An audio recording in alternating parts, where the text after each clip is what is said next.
नमस्कार दोस्तों, राधे राधे, जय श्री कृष्णा। आपके अपने चैनल आध्यात्मिक कथा में आपका स्वागत है। तो आइए जानते हैं निर्जला एकादशी कब और क्यों मनाई जाती है। निर्जला एकादशी का डेट और शुभ मुहूर्त क्या है। जगत के पालनहार भगवान विष्णु और माँ लक्ष्मी की कृपा प्राप्त करने के लिए एकादशी तिथि को खास माना जाता है।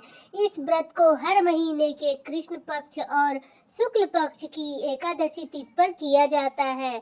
वही ज्येष्ठ माह में निर्जला एकादशी मनाई जाती है। सनातन धर्म में ज्येष्ठ माह को अधिक महत्वपूर्ण माना जाता है। इस माह में पड़ने वाली निर्जला एकादशी सभी एकादशी तिथियों में खास मानी जाती है। धार्मिक मान्यता के अनुसार इस दिन विधि पूर्वक व्रत करने से साधक को जीवन में सभी सुखों की प्राप्ति होती है और पापों से छुटकारा मिलता है। निर्जला एकादशी व्रत के दौरान अन्न और जल का त्याग किया जाता है। लेकिन क्या आप जानते हैं कि निर्जला एकादशी क्यों मनाई जाती है? अगर नहीं पता है तो ऐसे में आइए जानते हैं इसकी वजह। पौराणिक कथा के अनुसार एक बार भीमसेन ने वेद व्यास जी से पूछा कि ऐसा कोई मार्ग बताइए जिससे स्वर्ग की प्राप्ति हो। वेद व्यास जी ने भीमसेन को ज्येष्ठ माह के शुक्ल पक्ष में पड़ने वाली एकादशी व्रत करने की सलाह दी। इसके बाद भीमसेन ने विधि पूर्वक निर्जला एकादशी व्रत किया। व्रत के दौरान जल और अन्न का त्याग किया। धार्मिक मान्यता के अनुसार इस व्रत को करने से साधक को सभी पापों से छुटकारा मिलता है। सभी एकादशियों के व्रत की शुभ फल की प्राप्ति होती है। इसी वजह से निर्जला एकादशी किया जाता है। निर्जला एकादशी में ध्यान रखने योग्य कुछ बातें। पानी और भोजन। निर्जला एकादशी व्रत में सूर्योदय से लेकर अगले सूर्योदय तक किसी भी प्रकार का अन्न या जल ग्रहण नहीं किया जाता है।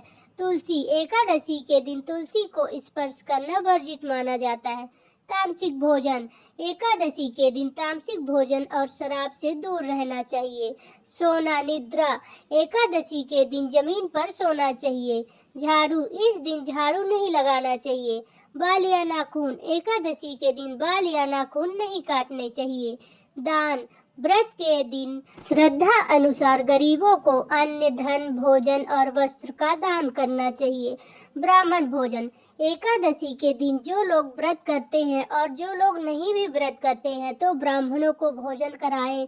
इससे बहुत ही ज्यादा पुण्य मिलता है। व्रत के दौरान क्या करना चाहिए? विष्णु पूजा। निर्जला एकादशी के दिन भगवान विष्णु जी की पूजा करना चाहिए। विष्णु स्रोत का पाठ करना चाहिए। तुलसी पूजन करना चाहिए और तुलसी में जल नहीं देना चाहिए। दान। गरीबों और जरूरतमंदों को भोजन, वस्त्र दान करना चाहिए। मंत्र जाप। ओम नमो भगवते वासुदेवाय मंत्र का जाप करना चाहिए। जिस दिन एकादशी का पारण हो उस दिन सूर्य भगवान को अर्घ्य देकर ही पारण करना चाहिए। गरीबों को अन्न, वस्त्र और जल का दान करना चाहिए। व्रत खोलने के बाद चावल अवश्य ग्रहण करना चाहिए। चावल बेहद ही जरूरी होता है। व्रत खोलने पर चावल ही सबसे पहले मुंह में डालना चाहिए। ओम भगवते वासुदेवाय नमः।